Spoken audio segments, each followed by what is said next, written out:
A diferencia de lo que ocurre en otros países, en España es muy difícil, no es nada habitual, hacer ficción sobre determinados acontecimientos históricos recientes, sobre todo cuando todavía hay polémica en torno a ellos.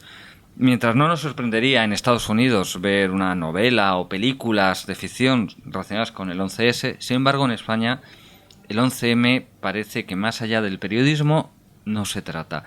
Pero ahí ha roto algo Víctor Llano, que es nuestro invitado de hoy y que es el autor de 11M, 11 días de junio, una obra en torno a las indagaciones y a las luchas de un abogado defensor, de un abogado que representa a dos de las víctimas, para que se sepa la verdad de lo que ocurrió en aquella fecha. Víctor Llano ha venido a visitarnos a Periodista Digital para hablar sobre este libro y también sobre lo que ocurrió en aquellos días de marzo. Bienvenido. Muchas gracias. Buenos días, Antonio. Gracias.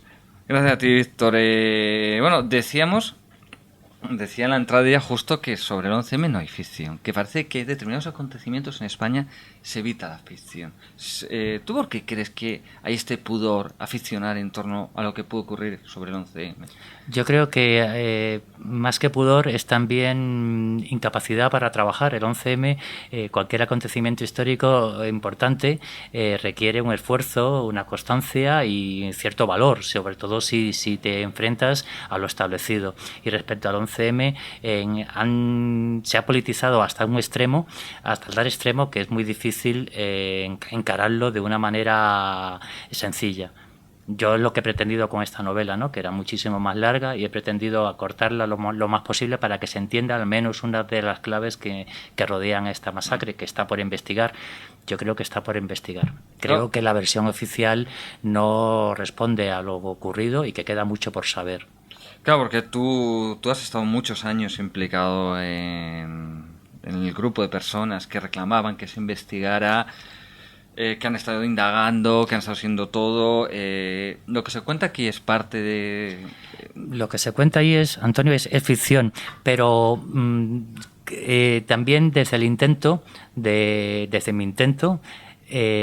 mi propósito de que se tenga en cuenta la tesis que defiende el abogado protagonista de este libro y que él trata de validar a través de una supuesta entrevista con un supercomisario de policía.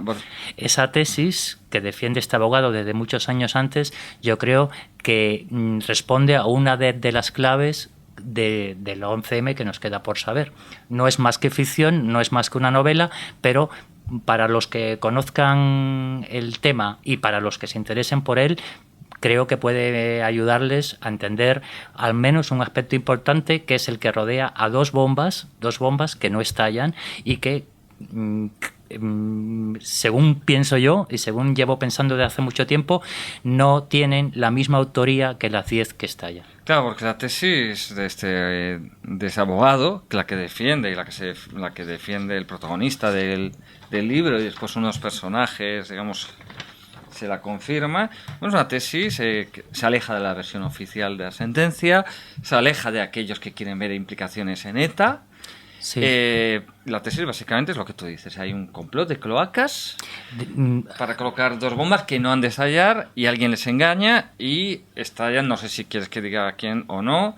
La tesis hay otras cloacas de una tercera parte que son los que colocan las 10 bombas que estallan. Claro, la tesis de este abogado es que, bueno, ya el que lea la novela verá si la puede confirmar o no. La tesis de este abogado es que hay dos bombas españolas que responden a una trampa contra el Partido Popular, contra José María Aznar, que alguien las hace coincidir, otras cloacas extranjeras, a mi entender, las hacen coincidir con 10 bombas que sí estallan.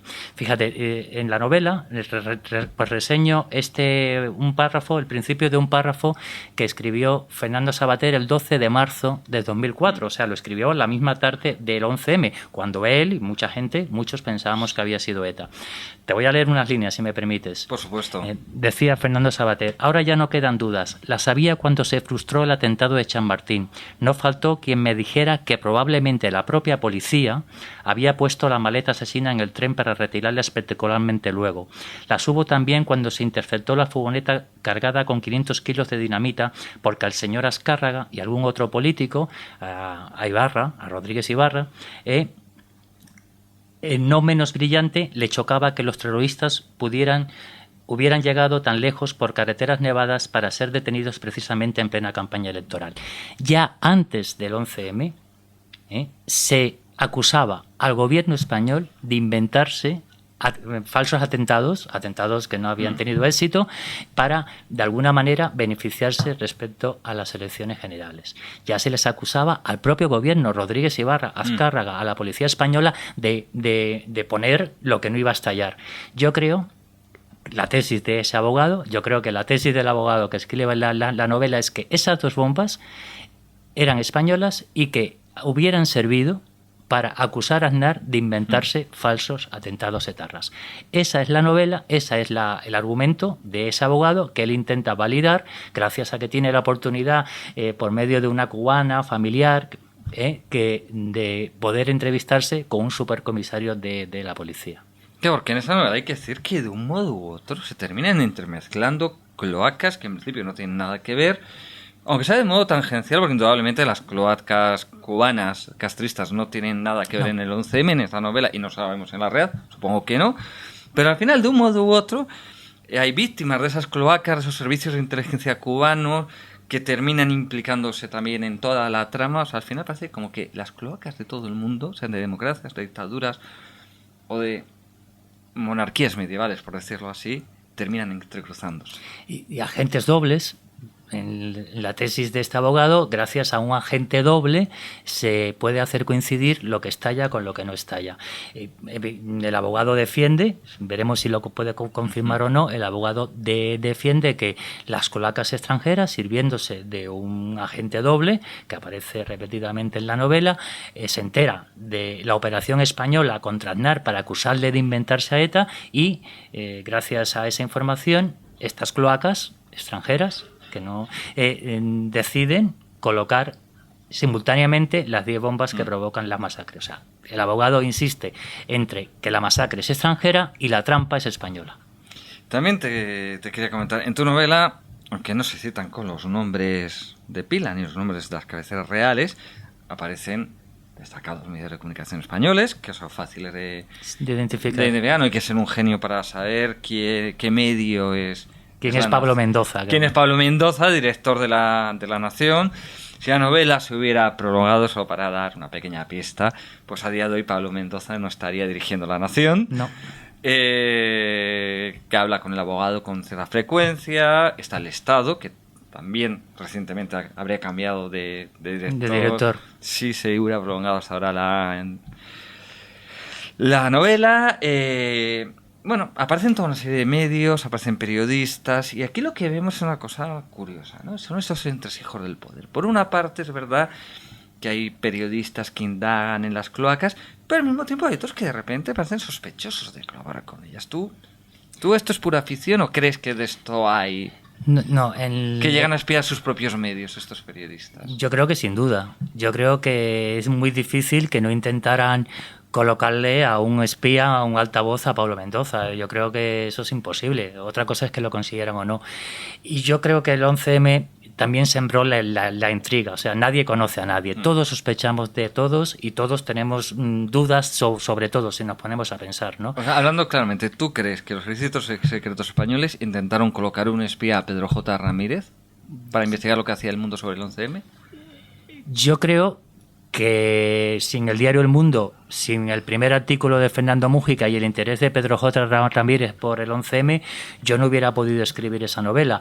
También sin el interés de Libertad Digital, de Luis del Pino, del mío propio, pero yo creo que por lo menos la sospecha de que todos estábamos siendo de alguna manera infiltrados, cierto o no, yo creo que tanto Fernando Mújica como yo, como que era mucho menos importante que él, pues sentimos, o sea, incluso sospechas de nosotros mismos.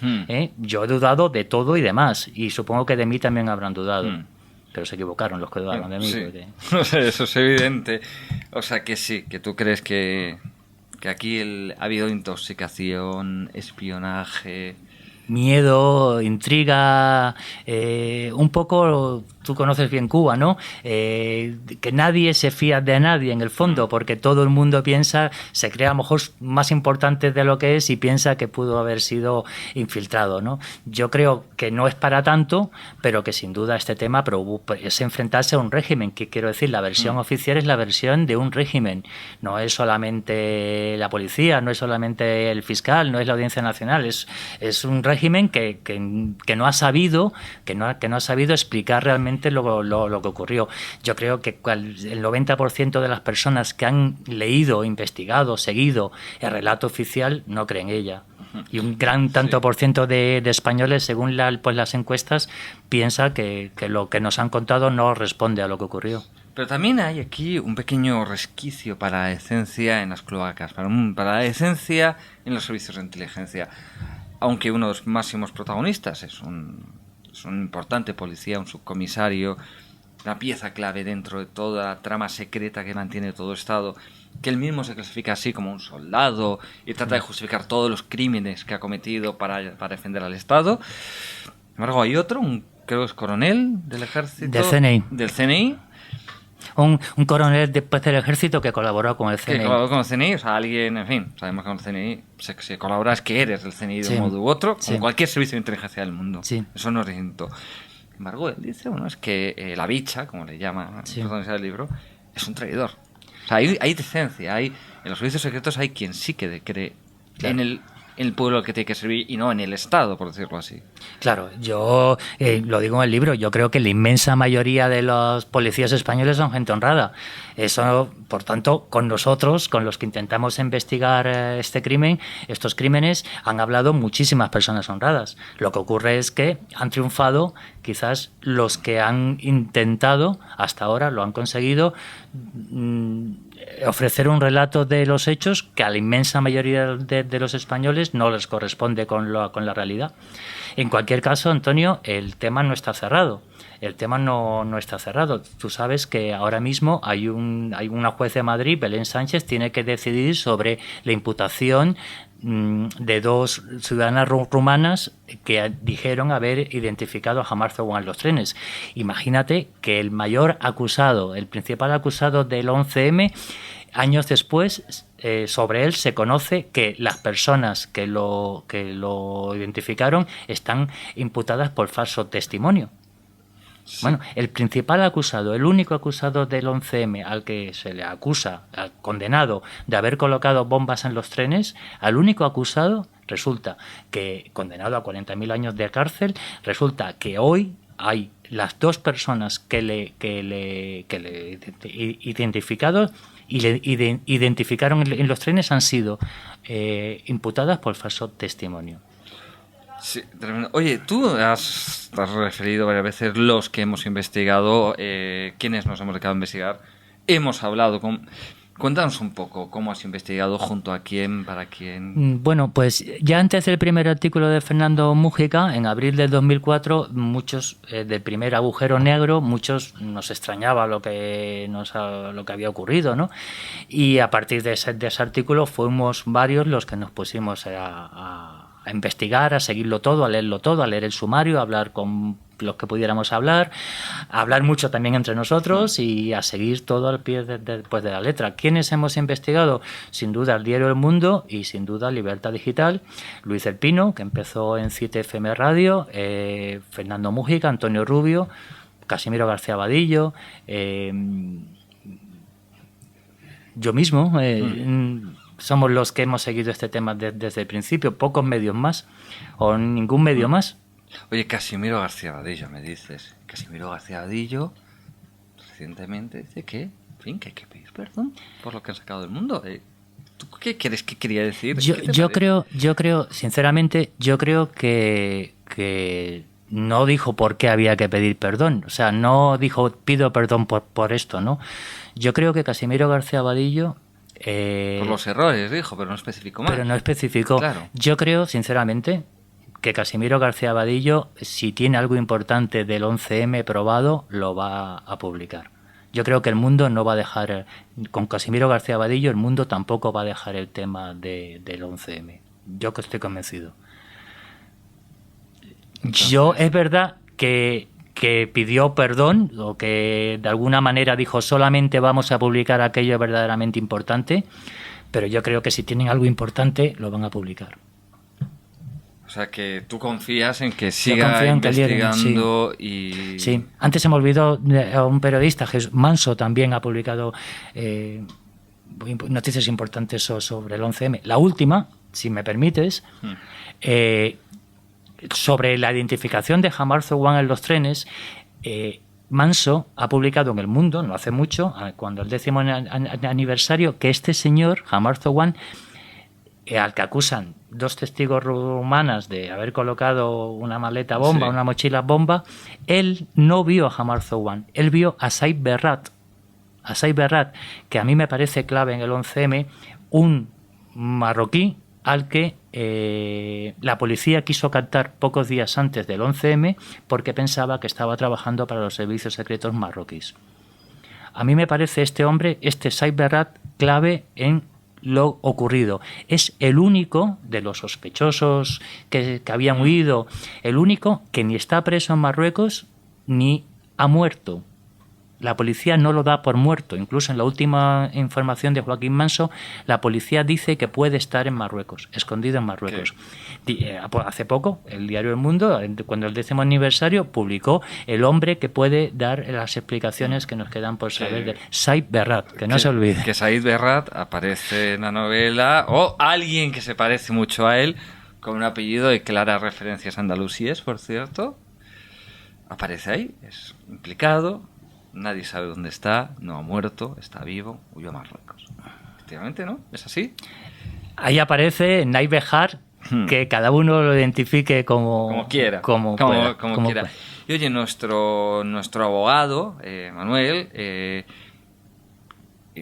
investigar sobre el 11M, obsesionarse con el 11M para ayudar a estos padres que perdieron un hijo en los atentados, le lleva a la máxima de las soledades.